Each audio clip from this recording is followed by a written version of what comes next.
Yo, what's up mga lods? Ayan, pupuntahan tayo. Isa sa problema po talaga kapag mayroon kayong com shop, pinakamasakit sa ulo kapag umabot sa punto na yung monitor po ang bumigay. Ito po, kung po kayo bibili ng ganitong monitor mga idol, ayan, tatlo na sila ha.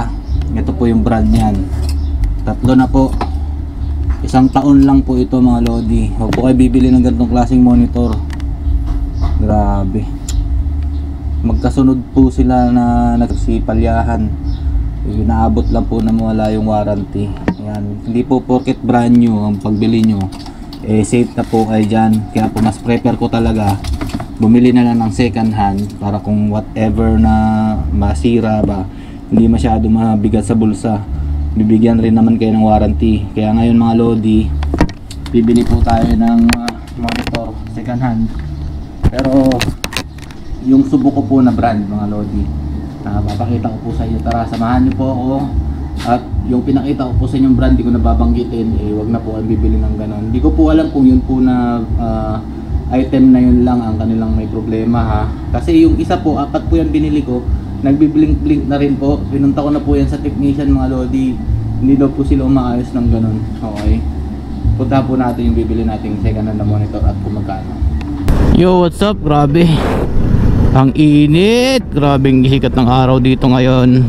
Araw ng Davao nga pala ngayong araw na ito. Tapos ganito po ang sitwasyon dito sa may bangkal. Papunta po kasi tayo ng Talumo. Doon po natin kukunin yung monitor na bibili natin. Ang presyo po niya nasa 2.5 lang po yun. Bali 2.6 po yung post niya. Tapos tinawaran ko po ng 100, kaya po 2.5 na lang. So meron pa naman po siyang warranty kasi 4 months pa lang daw po nagamit. Kaya po ayun, goods na po yun. In case na magkaroon ng problema, at least may warranty pa po ng store.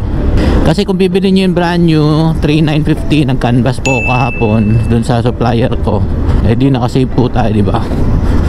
Alright, kaya yun na lang po ang option natin para hindi tayo mabigatan sa bulsa.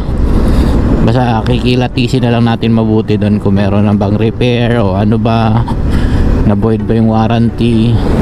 Check natin doon mga lodi. Kaya balikan ko kayo medyo ang init talaga. Ayan, tumatawag tayo mga lods.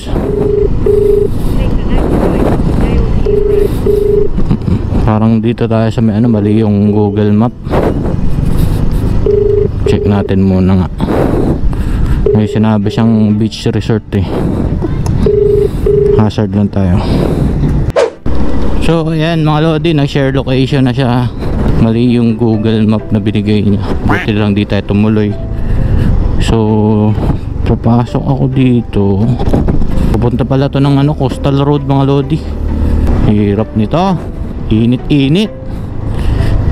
Pero ganito talaga ang sakripisyo kapag may negosyo, lod. Sayang kasi kapag hindi na gagamit yung isang unit. Bali 2 araw na yun nakatenga. Ay nako, yung monitor na yun talaga sayang yung pera natin doon, ng mahal-mahal pa naman. Tapos pinalagpas lang ng warranty, 1 taon, yari na. Sayang talaga. Buti pa yung isa kong brand 3 taon na mga lodi, hindi pa ako nagkaroon ng problema. Adapter lang lagi yung yung nagkakaroon ng problema nun. Magkano lang adapter? 100 or 150 para maging 12 volts. Ay nako, sayang. Dito liliudo tayo dito mga lodi. Ito tandaan natin. Ay, maganda lagyan ng dito, Pisonet. Daming bata. Malapit lang pala sa coastal na yung gilid nito mga lods. Yan dyan coastal na yan. Coastal road. Dito na yata. Tawagan natin. Boss,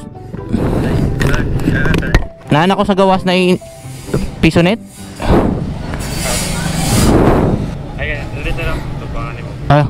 Ang pinag-order okay na. Oo, kita na. Salamat boss. Ito.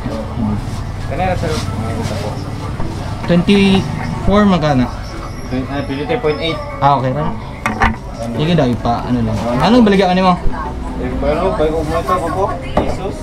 Okay. Kani kay pang restore mo ko ni. Okay, pang ito kayo natawa itong PC. Ha? Ito sa TV sir. Sige lang. Ayan nga mga lods, nakita naman po natin na okay po yung monitor pero gusto po niyang i-testing sana sa TV nila. Pero eto nga po, napansin natin na okay naman po at mukhang nagsasabi naman ng totoo si sir. At sa bahay naman po rin kami nag-deal okay naman po yun. Lalo po ako napanatag nung meron po dumating na bisita si sir at napatunayan po natin okay po yung binibenta niya. Tira lang po talaga yung PC ni sir kaya hindi niya matest dyan. Ay! Yan na, lang good! Happy birthday! Salamat! Birthday ngayon.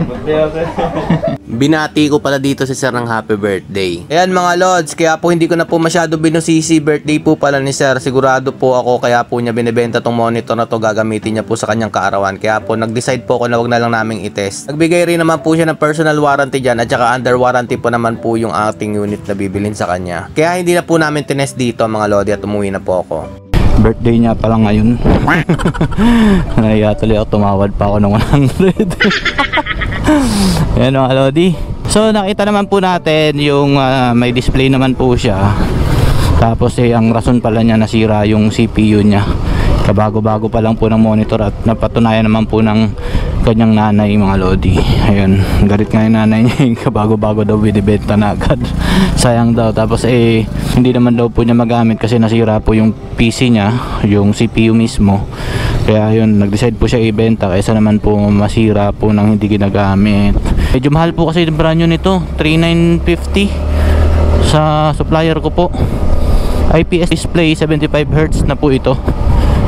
So ayun, balikan ko kayo para makabit na natin tong monitor. So nandito na tayo mga lods. So kabit na muna natin to para diretso na.